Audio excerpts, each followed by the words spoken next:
Hello and welcome to Global News Factory. I'm your host Vikrant. Moscow has just delivered an explosive setback to Kyiv and an embarrassing slap to Berlin. Russia's FSB has claimed its forces have taken out four major Ukrainian defense factories involved in producing long-range missile systems. And not just any missiles, these were the prized Sapsan systems which were funded by Germany and quietly helped along by foreign experts. The strikes, according to Russian intelligence, caused colossal damage and have stalled Ukraine's domestic missile program. Satellite images and open source intel apparently confirm the facilities are now smoking ruins. Now, this is not just a tactical strike, this is a strategic decapitation. The Sapsan was Ukraine's big hope, a tactical ballistic missile with a 480 kilogram warhead, screaming across the sky at over 6,000 km per hour and capable of hitting targets up to 700 kilometers away. That range would put much of Western Russia, including Moscow, firmly in the crosshairs. Germany had bankrolled the program as part of its 5 billion euros arms package announced in May this year. That deal was not just about missiles, it was about turning Ukraine into a weapons factory, producing tools that could hit deep inside Russia. It also featured air defense systems, ammunition, and even command and operational upgrades. In Berlin's fantasy, this was supposed to be Ukraine's next big leap in the war. But Russia has now pulled the plug before it could get off the ground. The FSB even spelled it out. Ukraine was preparing to use these German-backed missiles with NATO's blessings to launch long-range strikes into Russia.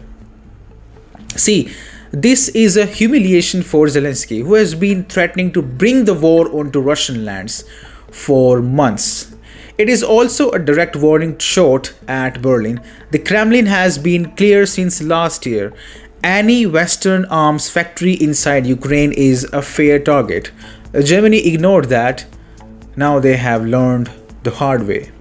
Berlin's plan to arm Ukraine with homegrown German-backed missiles was not just risky, it was reckless. And now it is in ruins, literally. And moving on. Shamelessness has a flag, and it is blue with yellow stars. EU leaders, in their infinite hypocrisy, were seriously considering sanctions on India and BRICS for buying Russian energy. Yes, you heard me right, the same EU that still buys Russian energy. Under their upcoming 19th package of sanctions on Russia, they thought it was a brilliant idea to punish India for doing exactly what they do every single day. This is not hypocrisy anymore, it is a full-time profession. 18 sanctions packages later, EU leaders still have not kicked their Russian energy addiction. They have made promises, sworn oaths, given speeches, and still Russian oil and gas and LNG keep flowing into the European economies. Hungary? Still importing Russian LNG. Slovakia, same story. It is like a chain smoker lecturing you about cigarettes while puffing one in your face.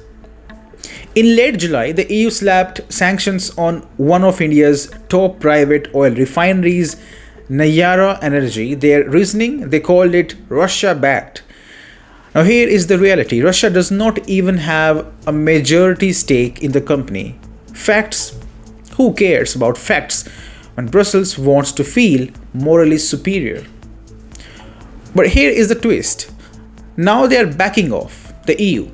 As per the Kyiv Independent, citing EU diplomats, the bloc has dropped the idea of imposing tariffs on BRICS for now. Why? Because they remember now they have economic interests to protect. Wow.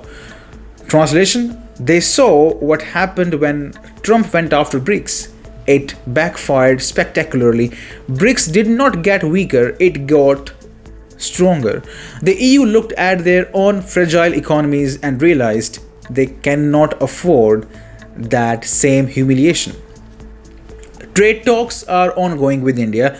They do not want to ruin them. They need Chinese markets. They need Indian growth. In short, they cannot afford to pick a fight with the very countries they will be begging for trade deals in a few months. So, what will this 19th sanctions package look like?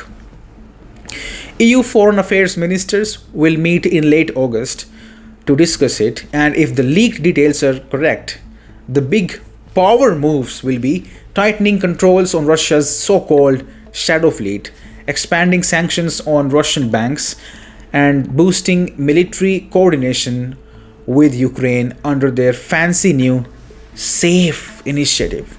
Sounds grand, right? Wrong. All three measures are about as useful as a chocolate teapot.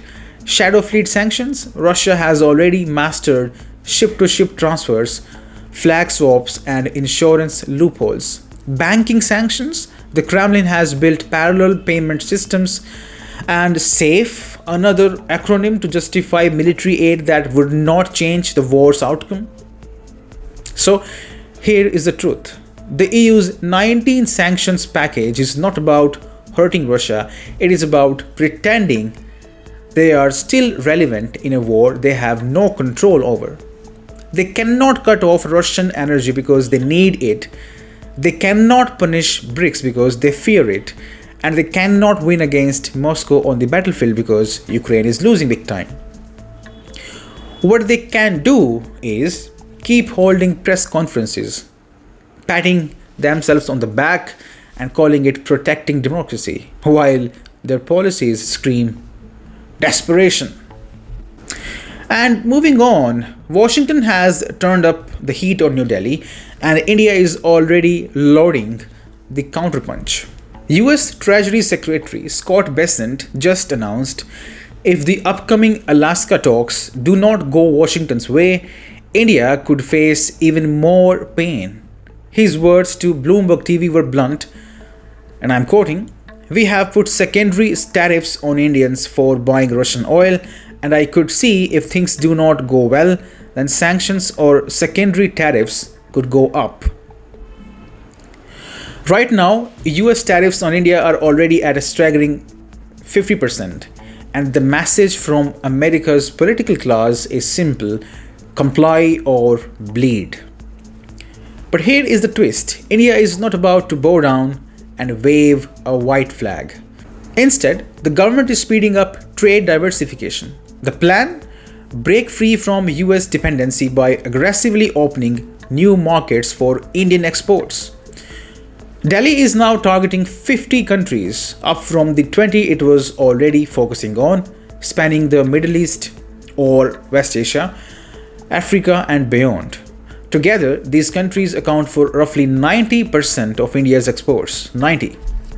This is more than just damage control. It is the early stages of US-India trade decoupling.